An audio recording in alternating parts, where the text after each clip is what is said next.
Olá, irmãos! O vídeo já vai começar, mas antes eu gostaria de convidá-lo para uma missão especial. Se você sente que o nosso conteúdo toca o seu coração, por favor, curta o vídeo, inscreva-se no canal, comente e compartilhe com os seus amigos. Assim, a mensagem de amor do nosso Deus pode alcançar mais pessoas. Muito obrigado pelo apoio e vamos ao vídeo. Bom dia, irmãos. Bom dia. Como é bom estarmos aqui na casa de Deus, na companhia dos nossos irmãos, louvando, adorando, glorificando o nome do Senhor. Hoje eu quero pensar com os amados sobre a base doutrinária de missões. E para introduzir esse assunto, eu quero relembrar com os irmãos os temas das últimas campanhas de missões que nós tivemos. Desde 2020 para cá, tentei lembrar alguns e tive que pesquisar outros. Aliás, eu tive que pesquisar todos, porque eu até lembrava de alguns, mas eu não lembrava exatamente qual era o ano, a campanha que era. Então, vou começar por missões mundiais. Missões mundiais 2020. Transforme o mundo com a alegria de Jesus. Missões mundiais 2021. Viva o poder de transformar. É interessante, assim, para mim, eu fiz um link, porque 2020, transforme o mundo com a alegria de Jesus. 2021, viva o poder de transformar. Jesus transforma, né? Então, juntou, condensou esses dois. Missões Mundiais 2022, é tempo de viver a compaixão. Missões Mundiais 2023, vamos completar a missão. Foi a última campanha. Missões Nacionais 2020, porque Ele vive. 2021, Jesus Cristo é a única esperança. 2022, só Jesus Cristo salva. 2023, a solução é Jesus Cristo. E agora, 2024, Jesus transforma. Eu quero começar com essas lembranças, questionando os irmãos sobre o que parece ser um elemento norteador desses temas. O que parece está sempre povoando a cabeça da Junta de Missões Mundiais e da Junta de Missões Nacionais quando eles escolhem um tema. Tem algo que está sempre presente aí nesses temas que nós lemos? Olha, Jesus transforma, só Jesus Cristo salva, Jesus Cristo é a única esperança. O que está sempre em destaque? A gente precisa fazer um pouquinho de esforço para encontrar a ideia de Jesus Cristo em alguns temas da Junta de Missões Mundiais, mas ele está sempre presente, porque é impossível a gente pensar em missões sem pensar em Jesus Cristo. É impossível a gente pensar na vida espiritual sem pensar em Jesus Cristo. É impossível a gente pensar na igreja sem pensar em Jesus Cristo. É impossível pensar na nossa vida sem pensar em Jesus Cristo. Amém, irmãos? E a segunda carta de João, aliás, a segunda e a terceira, mas da terceira nós vamos pensar mais dedicadamente no culto da noite. Mas agora eu quero ler com você a segunda carta de João. Você que esteve conosco na quarta-feira da semana passada, você pode dizer para mim, olha, eu já li esse livro todo. Há 10 dias atrás, eu li o livro todo de 2 João.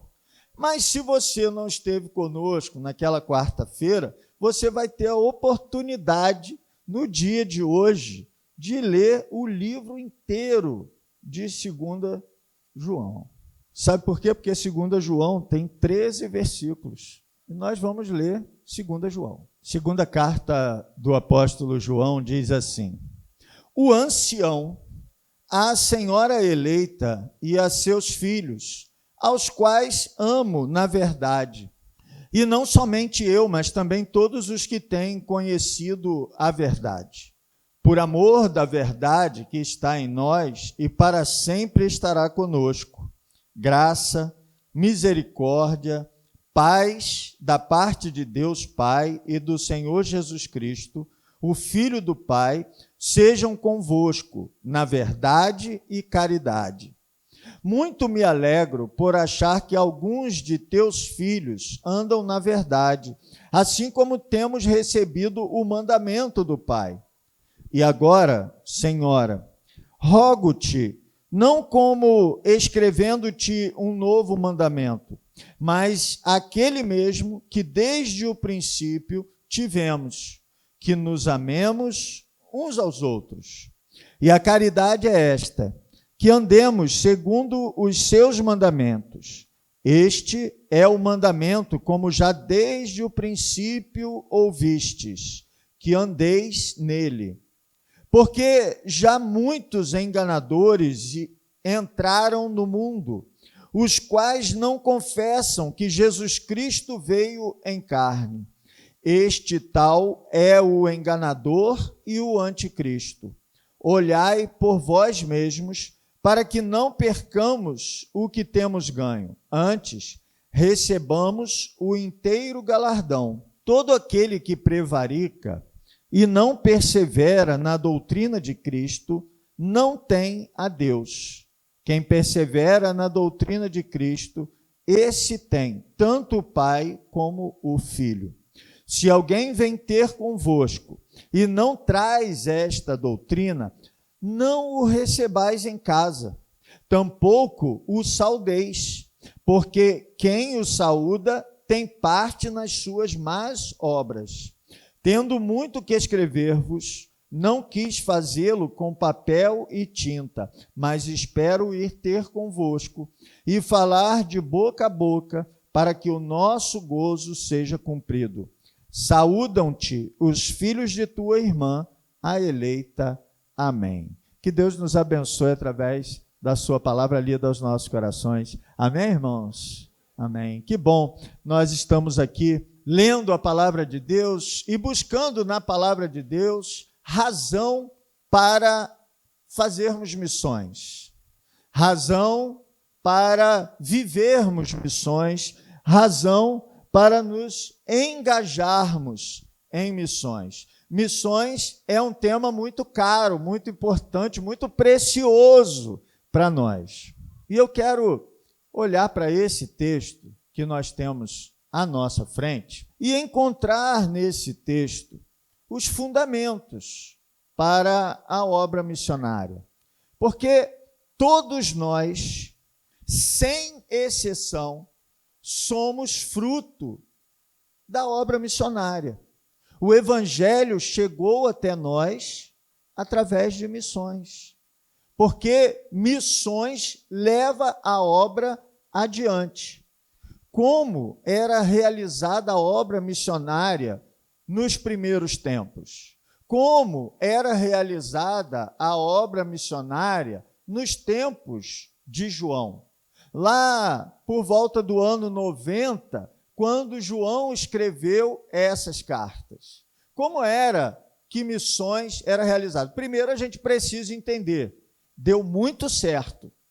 Antes de pensar como era feita a obra missionária, nós precisamos pensar, foi muito bem sucedida essa forma de fazer. Porque como foi feita a obra missionária, deu o resultado que nós conhecemos. Essa expansão do cristianismo a todo mundo que nós temos hoje, praticamente todo mundo está alcançado pela obra de Cristo. Isso é fruto do que começou acontecendo naquele tempo. O cristianismo saiu de um pequeno grupo de discípulos, de um pequeno grupo de pessoas que conviveu com Jesus, que aprendeu com Jesus, que foi discipulado por Jesus, para se tornar algo mundial,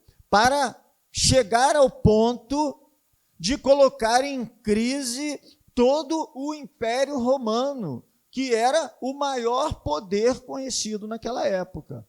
Então deu muito certo essa forma de fazer missões.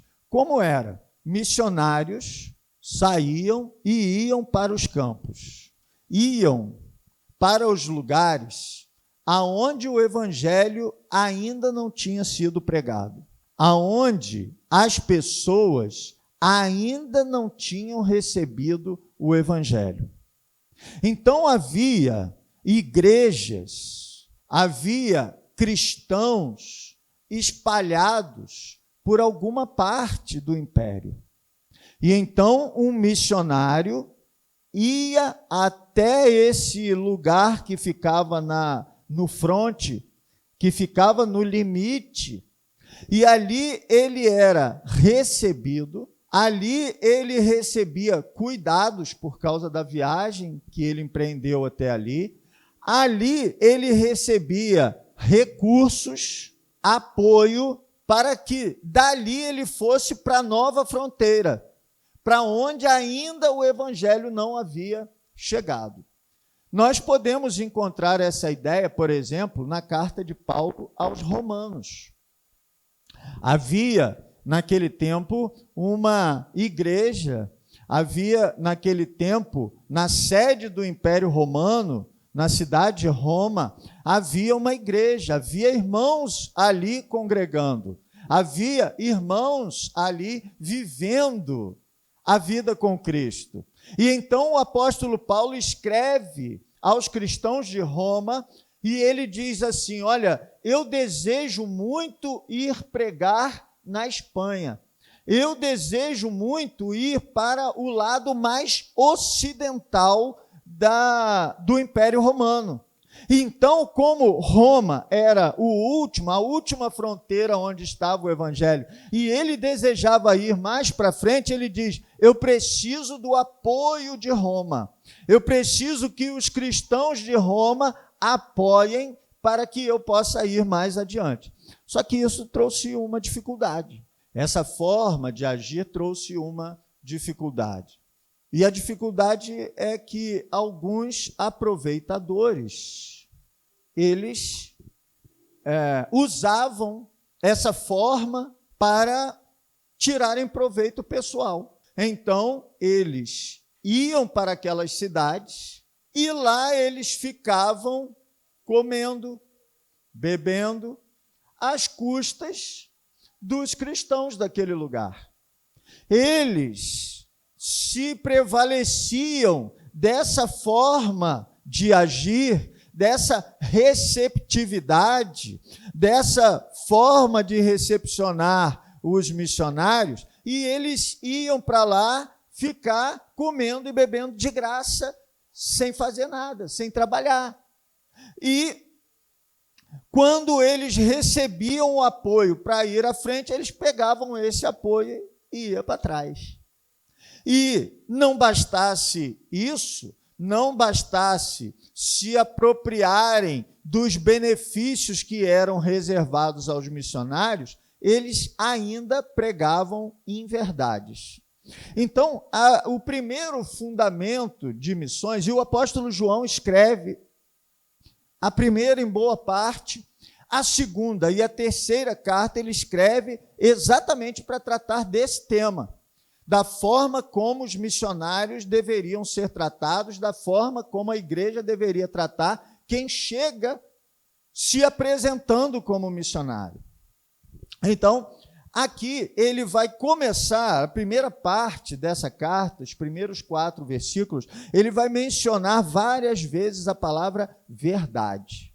Então, o primeiro fundamento de missões é verdade. Ninguém pode dar aquilo que não tem. Ninguém pode levar aquilo que não trouxe. Então, qual é a verdade? A verdade é que o missionário, aquele que pretende fazer missões, aquele que pretende levar o evangelho, ele precisa ter isso como verdade na sua vida. Não é possível fazer a obra de Deus sem que Deus tenha feito a obra na sua vida. Não é possível levar alguém à conversão se você não for um crente convertido. Não é possível levar a fé se você não tiver a fé. Então, é preciso que isso seja verdade. O apóstolo João está querendo dizer para os seus leitores, olha, quem chegar aí precisa estar vivendo a verdade. Eu louvo a Deus porque vocês aí nessa igreja, no fronte, vocês estão vivendo a verdade.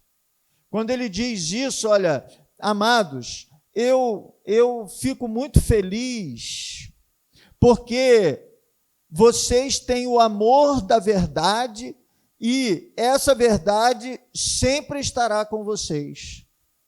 Ele diz, olha, eu fico feliz porque o Jesus Cristo, o Filho do Pai, esteja com você de verdade. Então o apóstolo João está dizendo para os seus leitores que a verdade é fundamental, que missões não pode acontecer se isso não for verdade.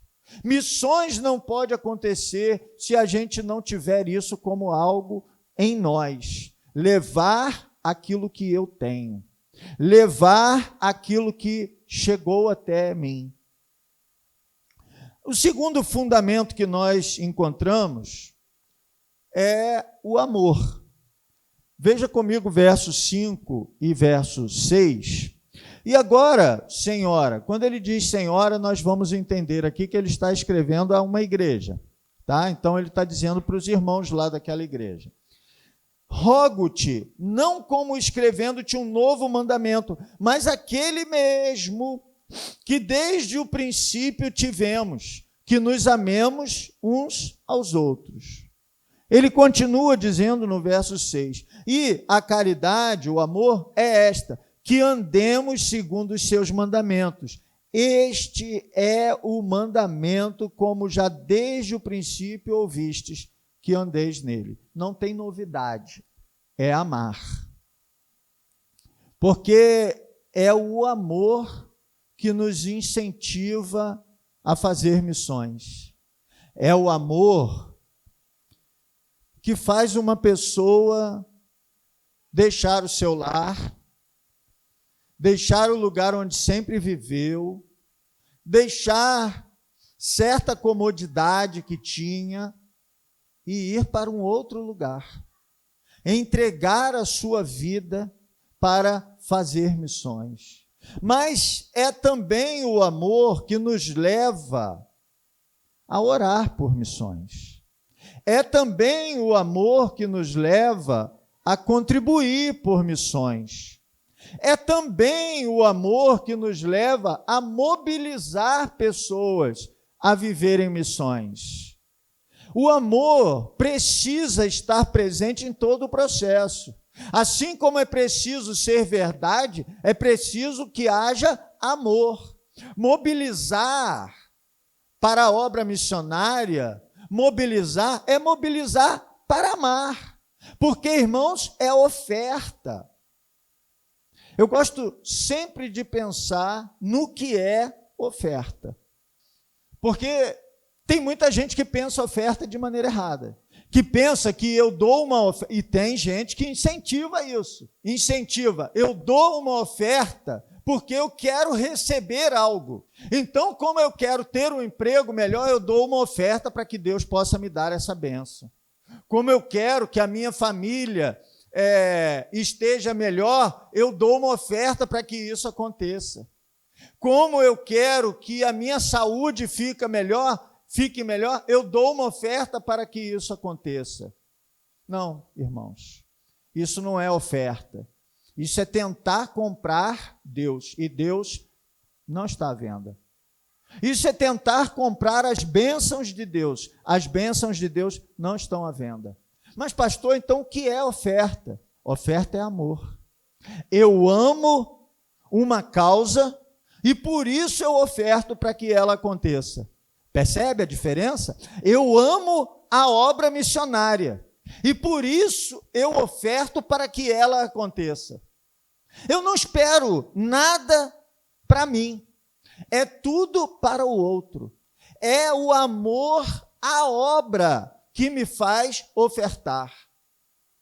Então, toda vez que se fala em oferta, você coloca uma meta, você coloca um objetivo, e é sempre uma meta, um objetivo para o reino. Num momento futuro, nós aqui na igreja vamos entrar em obras para ampliar o templo, e os irmãos serão incentivados a ofertarem, mas não é ofertar para você receber alguma coisa, é ofertar para que a obra de Deus se expanda, é ofertar para que a obra de Deus aconteça melhor, para que a obra de Deus seja impulsionada. Então, em qualquer momento que você for solicitado a entregar a oferta, você tem que entregar por amor à obra. E é por amor às almas perdidas que nós fazemos missões, seja através de ofertas, seja indo, seja trabalhando, engajando no trabalho da Junta de Missões Nacionais da Carreta Missionária, seja evangelizando no bairro, seja orando pela vida dos missionários. Tudo isso só deve ser impulsionado pelo amor. Isso é um fundamento da vida do povo de Deus. É o amor que Deus coloca em nossos corações, que nos leva a viver com Ele, a termos comunhão com os nossos irmãos. E, como um crescente, nós vemos esses fundamentos. Primeiro, a verdade que fala de quem prega. Ele recebeu isso. Depois, o amor, que fala como ele prega. E, por fim, Cristo, que é o que se prega. Do verso 7 até o 11, nós vamos encontrar o apóstolo João falando dos enganadores. E o que ele vai dizer que é engano é o desprestígio da pessoa de Cristo, é a diminuição da pessoa de Cristo. É interessante porque Cristo realizou a obra da salvação.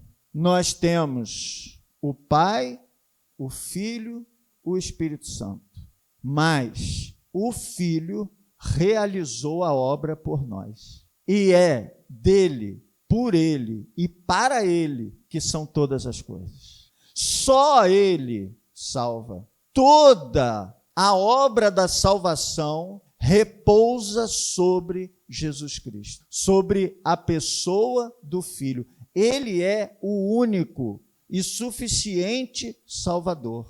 E quem está no Filho tem o Pai, tem o Espírito. O apóstolo João, então, ele vai mostrar aos seus leitores e a nós que nós devemos pregar a Cristo, que é Cristo o autor e consumador da nossa salvação. É Ele do jeito que Ele é, e é só Ele. Não precisa de nenhum acréscimo, não precisa de nada mais, não precisa acrescentar a Cristo nenhuma outra coisa. E o apóstolo vai dizer para os seus leitores: olha, já muitos enganadores entraram no mundo, os quais não confessam que Jesus Cristo veio em carne. Esse tal é o enganador e o anticristo. Isso aqui fazia muito sentido lá na época, porque a heresia, a doutrina falsa que estava incomodando os crentes naquela época era essa, de que Jesus Cristo não veio em carne. Eles diziam que Jesus Cristo não encarnou como nós sabemos que encarnou, que Jesus Cristo se apropriou, se utilizou de um corpo e que não foi ele que viveu, que Jesus não era 100% homem, 100% Deus. Jesus Cristo Jesus era homem e Cristo era Deus. E o apóstolo então vai tratar disso. Então ele vai dizer, olha, quem não confessa que Jesus Cristo veio em carne, esse tal é o enganador e o anticristo. Então é contra Cristo quem confessa que Jesus Cristo não veio em carne. Esse era o problema que ele estava cuidando lá. Hoje nós temos outras falsidades acontecendo. Nós temos outras doutrinas falsas acontecendo, mas sempre isso vai girar em torno da pessoa de Cristo. E por isso ele continua: olhai por vós mesmos para que não percamos o que temos ganho, antes recebamos inteiro galardão. Todo aquele que prevarica e não persevera na doutrina de Cristo não tem a Deus. Quem persevera na doutrina de Cristo, esse tem tanto o Pai como o Filho. Então ele está dizendo, a doutrina de Cristo é fundamental. Por isso, os mais lindos, os mais impactantes, os mais maravilhosos temas de missões falam de Jesus Cristo. Porque ele é o que nós pregamos. Ele é a essência da nossa pregação. Ele é a essência da nossa fé. Tire Jesus Cristo da nossa pregação e o que sobra é palha. Tire Jesus Cristo da nossa vida e o que sobra é morte. Porque a nossa salvação está em Jesus Cristo. E a salvação que nós podemos levar a alguém está em Jesus Cristo. É por Ele, é para Ele e é dele, é a Ele que nós pregamos. Então, quando nós olhamos para o fundamento, para a base doutrinária, ela é cristocêntrica. Cristo está no centro da nossa vida. Cristo está no centro da nossa igreja. Cristo está no centro da obra missionária. Jesus Cristo era a essência da obra missionária nos tempos de João, é a essência da obra missionária nos nossos tempos e em todos os tempos foi a essência da obra missionária. É pela verdade que nós vivemos, o amor que essa verdade nos traz, que nós fazemos missões para levar Jesus para outras pessoas. É por isso que nós oramos para que a obra missionária se expanda. É por isso que nós mobilizamos outras pessoas a amarem a obra missionária. É por isso que nós ofertamos para que missionários levem a palavra de Jesus às pessoas. É por isso que nós nos engajamos em projetos missionários para também nós mesmos levarmos Jesus às outras pessoas. Que nós possamos viver cada dia essa verdade. Que nós possamos viver cada dia com mais amor. Que nós possamos ser instrumentos para levar Jesus à vida daquele que precisa. Amém? Que Deus nos abençoe.